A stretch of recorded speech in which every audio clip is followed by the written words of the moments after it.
Room 106, the last stop in the desert. This story was sent to me by one of my subscribers, Sarah. She said I could share it, as long as I warned people to never stop at roadside motels in the Arizona desert, especially not the ones that look like they haven't seen a living soul in years. My fiance and I were on a road trip through the Southwest.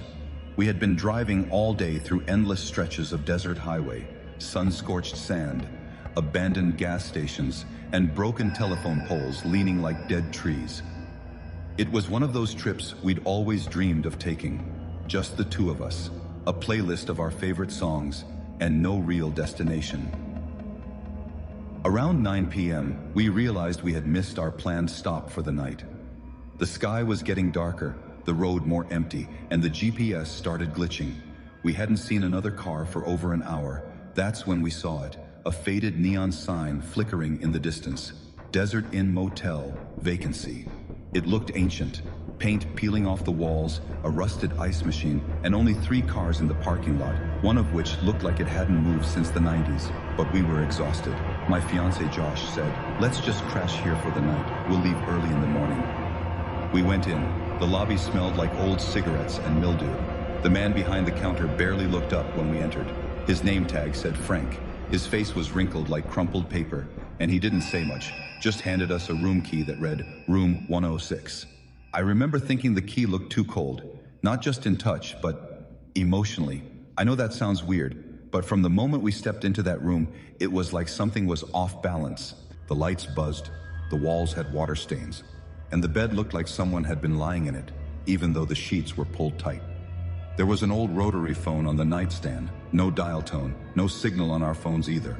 I asked Josh to check the Wi-Fi password card. He held it up and said, "There's no network." We both laughed it off, blaming the remoteness. But when I opened the drawer of the bedside table, I found a journal, a small, leather-bound book that looked decades old. I opened it. The first page said, in shaky handwriting, "Whatever you do, don't turn the lights off at night.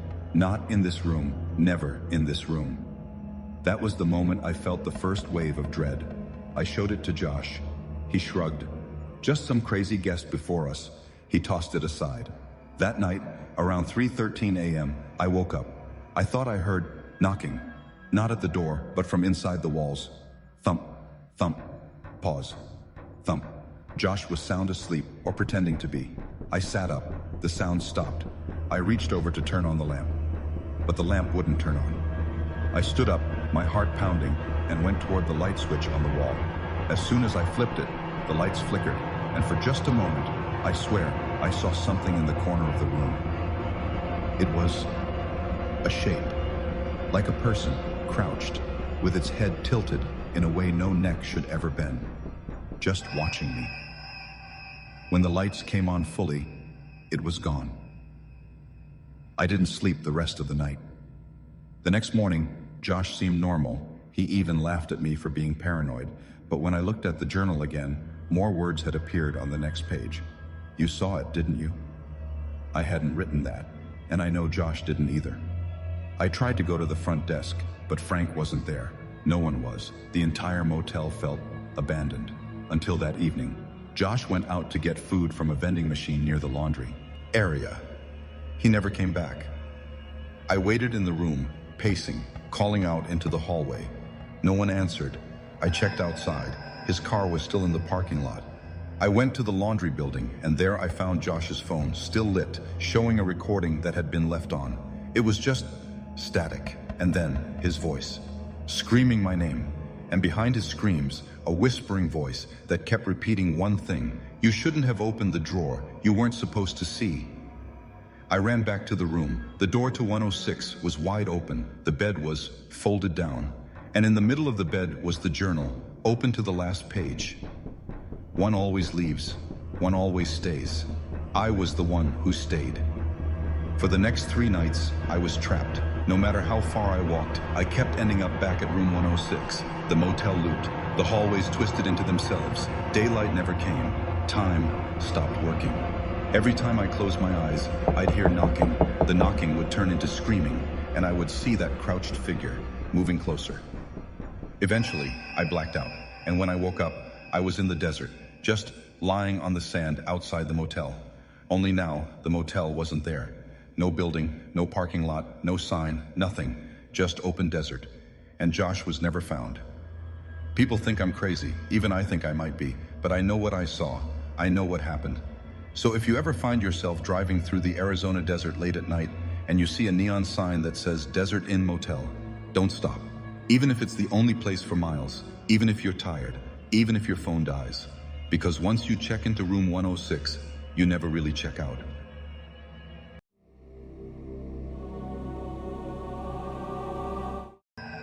It was supposed to be a quick stop, a single night, just a pit stop on the way to my cousin's wedding up in Cleveland. I was running late. I had left my apartment in West Virginia way too late, and after 11 straight hours of driving, my eyes were burning and my head was pounding. Somewhere along a forgotten back road in rural Ohio, my GPS lost signal. That's when I saw it, like something out of a horror movie cliche.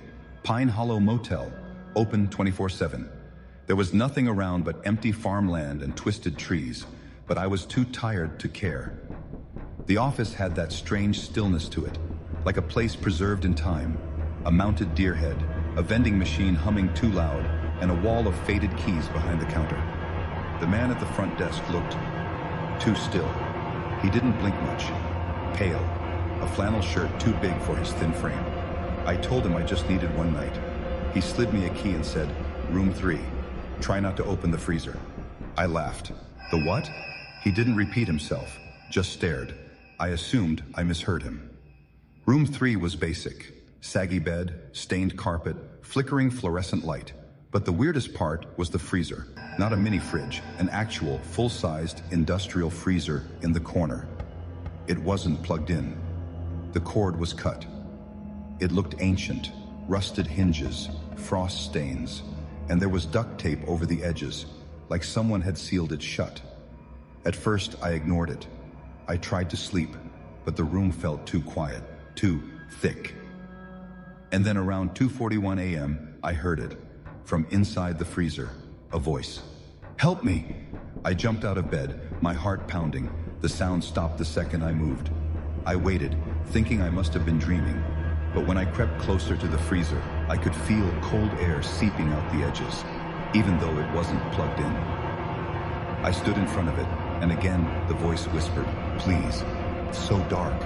I ran out of the room, straight to the front desk, but the office was closed, lights off, door locked. When I turned around, room 3's light was on. The door was open. I hadn't left it that way. I went back in, this time holding my phone out with the flashlight on. I stood in front of the freezer, telling myself I was being stupid. Maybe it was wind, pipes, my imagination. But then, my phone glitched. The screen showed something, just for a second. A face, in the freezer window, pale, eyes wide, screaming silently. And then, my phone died.